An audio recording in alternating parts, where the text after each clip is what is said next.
आज का अपना जो टॉपिक है वो regulation of glycogenolysis by cyclic AMP या ग्लाइकोजिनोलाइसिस का साइक्लिक एएमपी द्वारा नियमन अथवा इसको biochemical model for cyclic AMP या साइक्लिक एएमपी का जैव रासायनिक मॉडल भी कहते हैं। तो अपने जो आज का टॉपिक है इसके बारे में थोड़ा सा अपन पहले जो साइक्लिक एएमपी है उसके बारे में चर्चा हो चुकी है। मुख्य रूप से जो बॉडी है, बॉडी के अंदर ग्लूकोज जो विभिन्न खाद्य पदार्थ या जो फूड मटेरियल है उनके द्वारा ग्लूकोज बॉडी के अंदर ग्रहण किया जाता है और जिसका संग्रहित रूप ग्लाइकोजन है। तो ग्लूकोज का ग्लाइकोजन में कन्वर्ट होना ग्लाइकोजीनेसिस की घटना कहलाती है। और जब बॉडी को वापस एनर्जी की ज़रूरत पड़ती है या ग्लूकोज लेवल कम होता है तो यही ग्लाइकोजन वापस ग्लूकोज में कन्वर्ट होता है। यह घटना ग्लाइकोजिनोलाइसिस की घटना कहलाती है। तो ये जो टॉपिक है साइक्लिक एएमपी वो किस तरह से जो ग्लाइकोजिनोलाइसिस की जो घटना है उसको रेगुलेट करने का कार्य करते हैं, अपने इसके बारे में देखेंगे। तो अपने को पता है कि ग्लाइकोजन को ग्लूकोज में टूटना ग्लाइकोजिनोलाइसिस कहलाता है।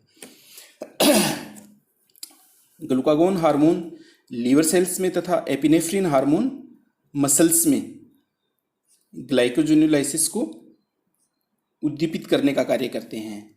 तो ये जो घटनाक्रम है, इसी घटनाक्रम के अंदर जो ग्लूकोज ग्लाइकोजन में कन्वर्ट होती है उसके लिए एंजाइम ए, और जो ग्लाइकोजन है वो ग्लूकोज में कन्वर्ट होती है उसके लिए एंजाइम बी महत्वपूर्ण होते हैं। तो एंजाइम ए इंसुलिन हार्मोन होता है, अपने को पता है, और दूसरा जो बी हार्मोन है वो कौन सा, ग्लूकागोन हार्मोन है।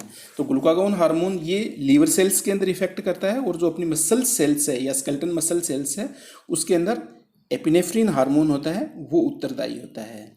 तो जैसे अपने पहले इसके बारे में अध्ययन किया है कि सदरलैंड नामक वैज्ञानिक ने ग्लाइकोजिनोलाइसिस की जो घटना है यानी ग्लाइकोजन का ग्लूकोज में कन्वर्ट होना, टूटना, इसी के बारे में अध्ययन कर रहे थे।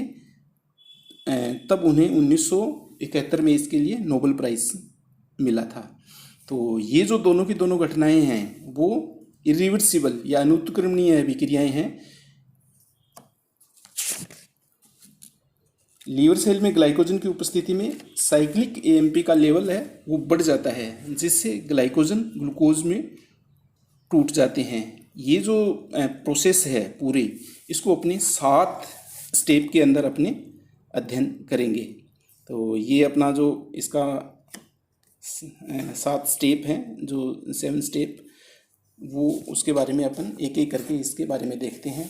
तो ग्लाइकोजिनोलाइसिस का साइक्लिक एएमपी द्वारा जो नियमन है वो किस तरह से होता है। तो अपने को पता है कि ये कौन से प्रोटीन हार्मोन हैं जो कि प्लाज्मा मेम्ब्रेन पर इफेक्ट करते हैं और प्लाज्मा मेम्ब्रेन का जो एंजाइम सिस्टम है उसको उद्दीपित करने का कार्य करते हैं। तो फर्स्ट स्टेप के अंदर ये क्या करते हैं, जो प्लाज्मा मेम्ब्रेन के अंदर एडिनिल साइक्लेज एंजाइम पाया जाता है, वो एडिनिल साइक्लेज एंजाइम होता है वो निष्क्रिय अवस्था में होता है। तो जो प्रोटीन रिसेप्टर प्रोटीन और हार्मोन्स जो बाइंड होती हैं वो एडिनिल साइक्लेज एंजाइम को जो निष्क्रिय अवस्था में उसको सक्रिय करने का कार्य करता है। तो ये इसका फर्स्ट स्टेप। फिर दूसरा स्टेप, जो सक्रिय एडिनिल साइक्लेज एंजाइम है वो एटीपी से साइक्लिक एएमपी का संश्लेषण करने का कार्य करते हैं।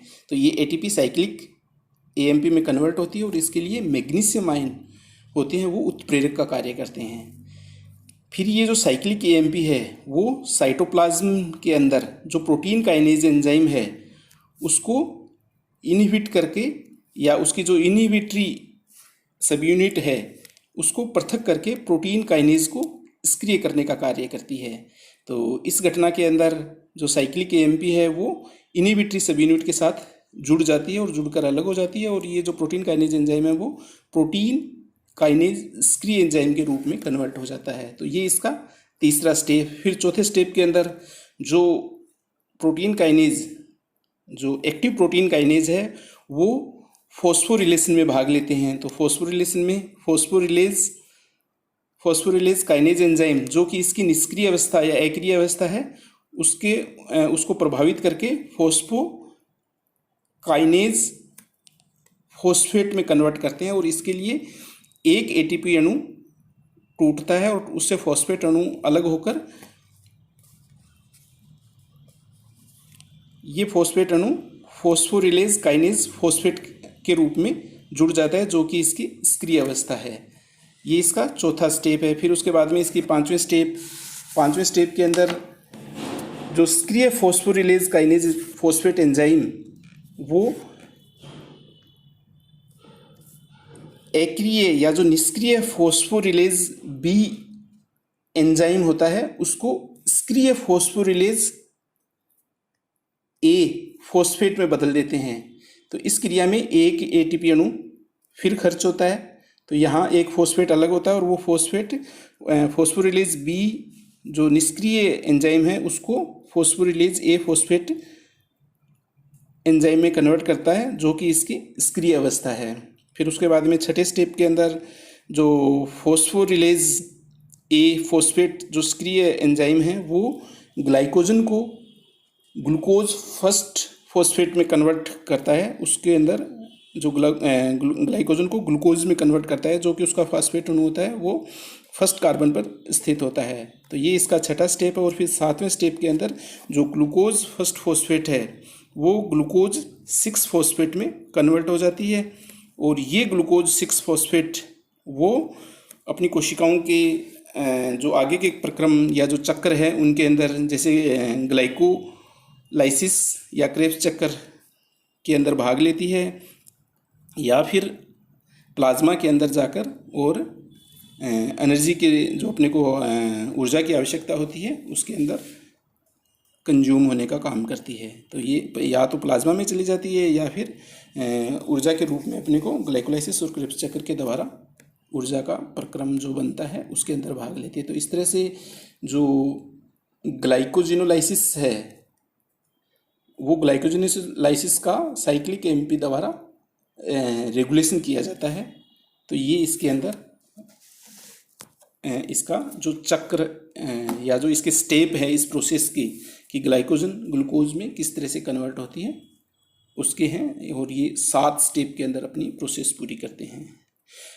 इस प्रकार इस श्रृंखला क्रिया द्वारा फॉस्फोरिलेज ए एंजाइम का एक्टिवेशन हो जाता है, जो कि ग्लाइकोजन को ग्लूकोज में विघटित कर देता है। साथ ही साथ प्रोटीन काइनेज एंजाइम ग्लाइकोजन संश्लेषण को इनहिबिट कर देता है, जिससे ग्लूकोज से ग्लाइकोजन का संश्लेषण नहीं हो पाता। तो इसमें 2 स्टेप होते हैं मुख्य रूप से। इस प्रकार हार्मोन द्वारा साइक्लिक एएमपी 2 कार्य करता है। एक ग्लाइकोजन को विघटित करने वाले एंजाइम्स का सक्रियकरण करता है, और दूसरा ग्लूकोज से ग्लाइकोजन निर्माण करने वाले जो एंजाइम्स हैं उनको इनहिबिट या संदमित करने का कार्य करते हैं। तो ये जो अपना टॉपिक है, regulation of gluconeogenesis by cyclic AMP, ये है।